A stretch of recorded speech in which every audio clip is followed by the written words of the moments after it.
When Carlee Russell came up missing, the nursing student led a lot of people all over Alabama to begin the search for her. People all across the country were demanding that folks look after her. A major search was underway. Well, a couple days later, she shows up at home. Her family said, give them time. Her brother said she fought her abductors and fought for her life. Excuse me, her boyfriend said that. Well, today, Hoover, Alabama police held a news conference that cast significant doubt on this and essentially laid out that this was likely a hoax. This is what happened today with Police Chief Nicholas Derzis. This investigation is not over. We're still working this case, and we'll work in this case until we uncover every piece of evidence that helps us account for the 49 hours that Carlee Russell was missing. However, through the public interest, and in some cases, public fear that this story has generated, we owe it to our citizens to tell them the facts that we have uncovered. So I will give you the facts that we know today. On July 13th, at approximately 8:20 p.m., Carlee left work from a business at the Summit. Surveillance video from her place of employment shows Carlee concealed a dark-colored bathrobe, a roll of toilet paper, and other items belonging to the business prior to her departure. She ordered food from Tzatziki's at the Colonnade and traveled there. She then traveled to Target on 280, where she purchased some granola bars and Cheez-Its. From there, she remained in the parking lot at that shopping center until 9:21 p.m. when she drove to I-459. Carlee communicated on her cell phone with individuals known to her while on her path of travel, up to the point of calling 911 at 9:34 p.m. And at this time, we will play the 911 call in its entirety.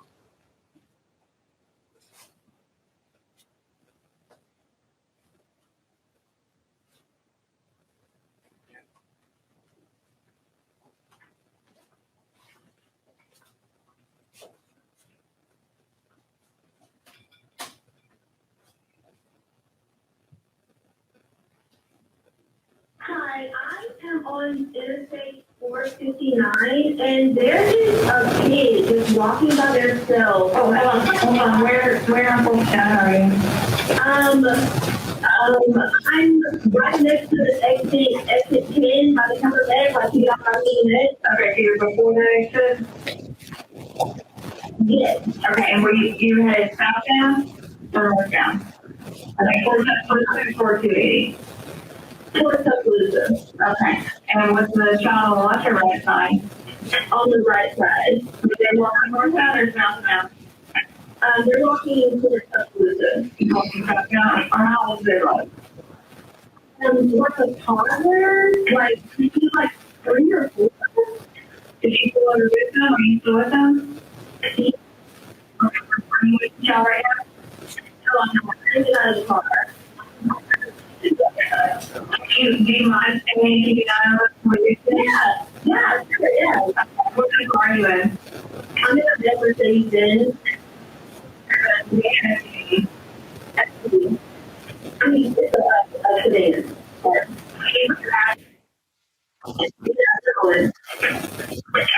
Did you talk to them or say anything? No. Do they look like they're injured? No, they don't. I mean, one side of the area. Is it male or female? I think it's a little boy. Like male? Okay, so is he wearing clothes? Yes. What is he wearing? It looks like he has any clothes on. It looks like a diaper. And you don't see any cars anywhere? No, no cars anywhere.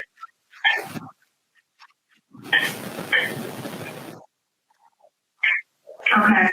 All right. What's your name? My name is Carlee Russell.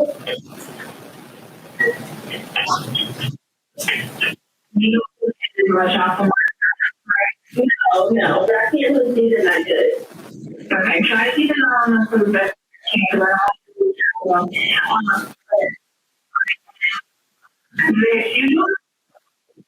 No, she's not that I can't really see that. Look. Okay. All right. I'm on the way. And you just try to stay, on that, but the officers are on the way, okay? Okay, thanks.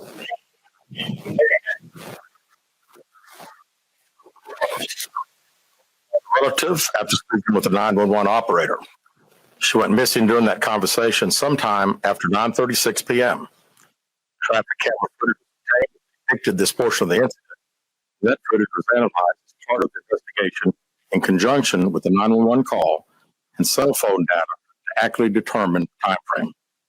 Carlee's 911 call remains the only report of a child on the interstate, despite numerous vehicles passing through the area at that time.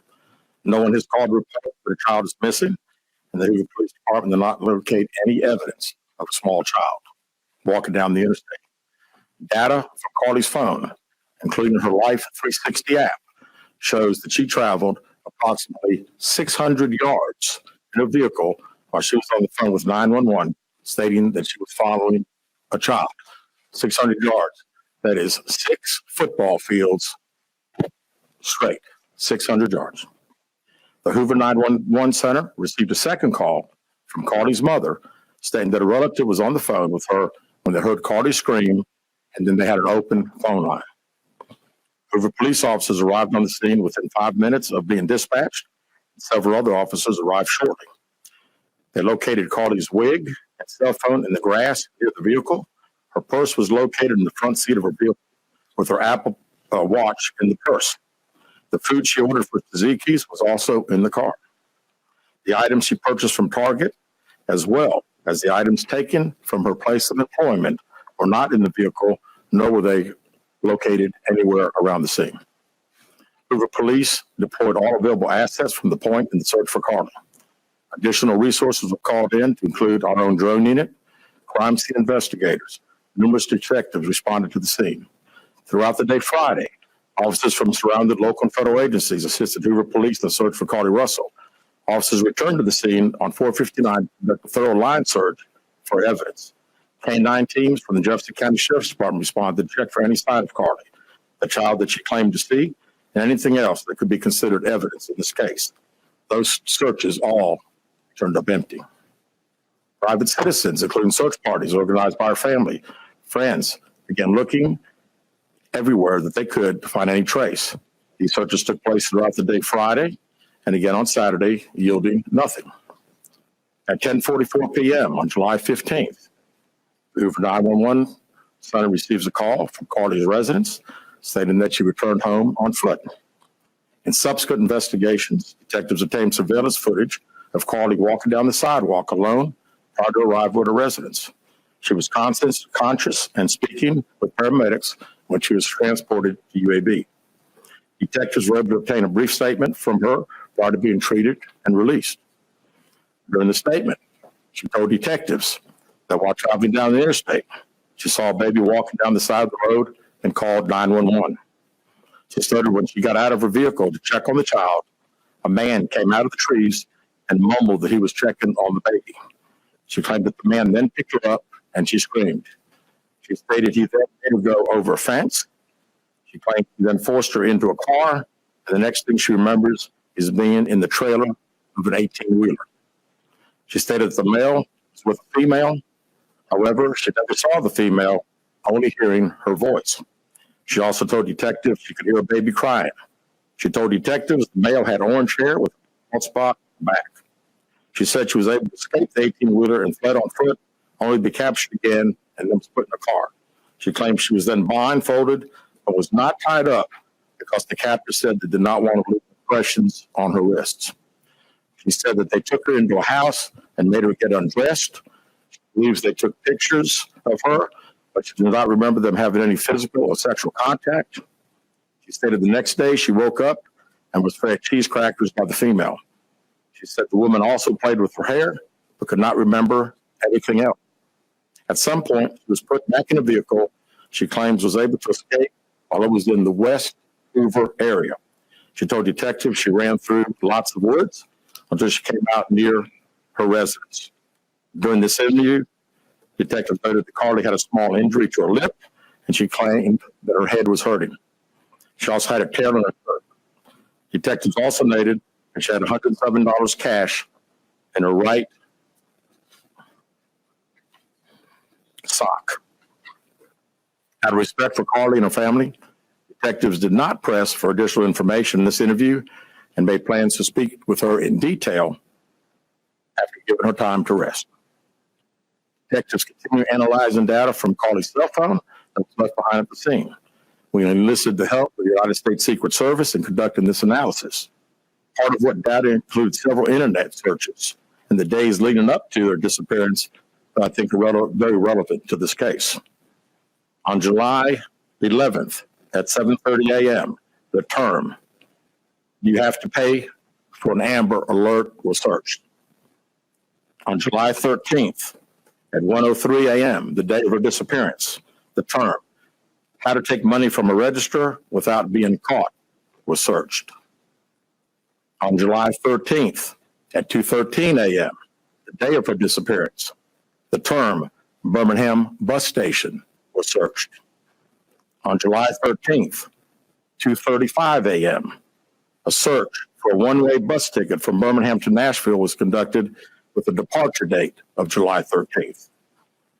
On July 13th at 12:10 p.m., a search for the movie Taken, a film about abduction, was conducted.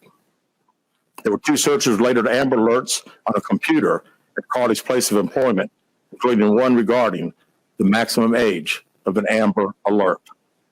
There were other searches on Carlee's phone that appeared to shed some light on her mindset, but out of respect for her privacy, we will not be releasing the content of those searches at this time.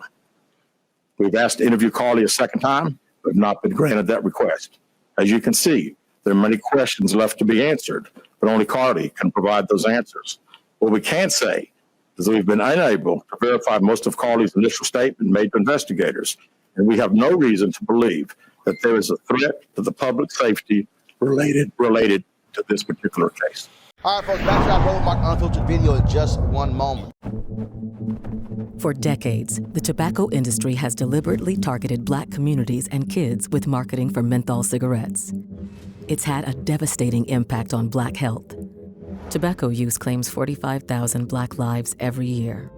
It's the #1 cause of preventable death. In the 1950s, less than 10% of Black smokers used menthol cigarettes.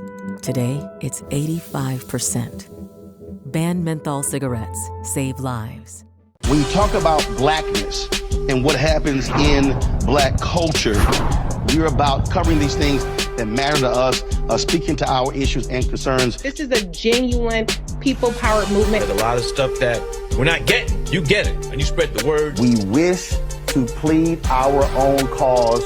Too long have others spoken for us. We cannot tell our own story if we can't pay for it. This is about covering us. Invest in Black-owned media. Your dollars matter.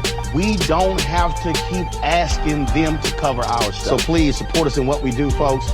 We want to hit 2,000 people, $50 this month, raise $100,000. We're behind 100,000, so we want to hit that. Y'all money makes this possible. Checks and money orders go to P.O. Box 57196, Washington, D.C. 20037-0196. The Cash App is $RM Unfiltered. PayPal is R Martin Unfiltered. Venmo is RM Unfiltered. Zelle is Roland at RolandSMartin.com.